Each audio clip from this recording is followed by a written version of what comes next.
Ayan. Andito tayo ngayon sa may tulay ng Giginto.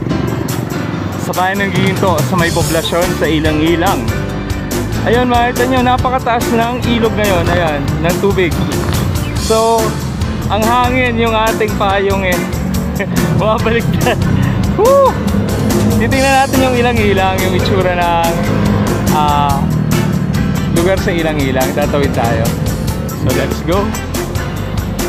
Bumabaliktad yung payong kasi.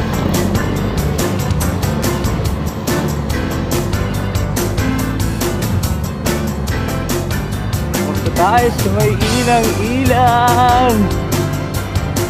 Let's go. Tingnan natin kung gaano kalalim yung tubig doon. Dito na tayo. Lapit na.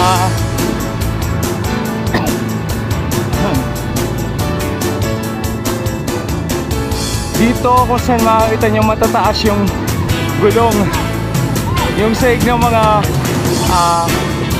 yung padjak saka yung mga tricycle matataas.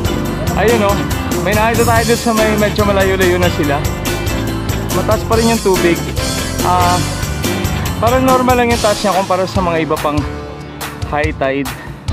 Pero since may bagyo kasi medyo lumakas yung ulan kahapon, nag-build up yung tubig. Ayan, makita nyo yung tubig, ayun, sa may hanggang hita nila. Pero mas bumaba pa siya ngayong time. Ngayon, ngayong oras. Idol, mas bumaba pa yung tubig ngayon. Ayun, taga-saan ka? Doon walang tubig, no? Mataas. Oo nga, mataas dito eh. Pakilala ka, Idol, anong pangalan mo? Si Romy. Yan, si Romy Di Castro from Tikay, Malolos, kung saan walang tubig. Ayun, no? Oo, dito talaga eh.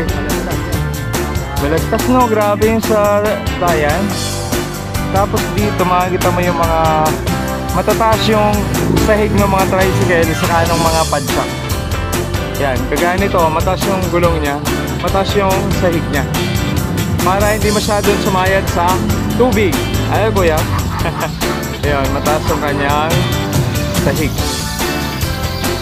Yan. So, tingnan natin. Ayun.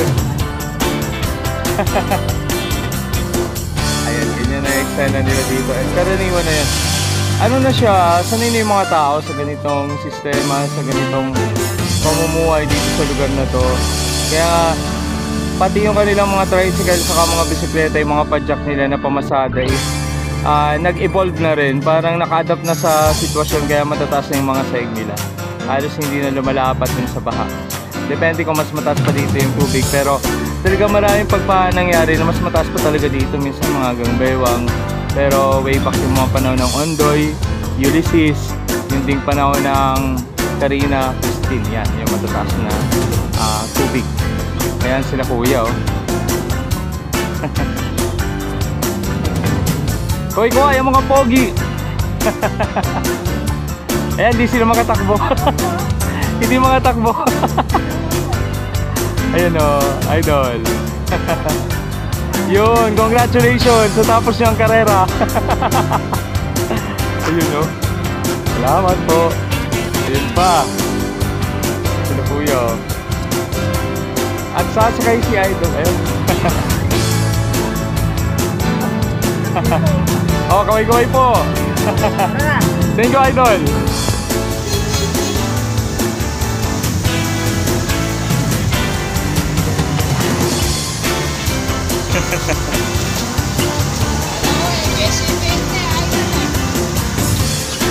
CBN lang.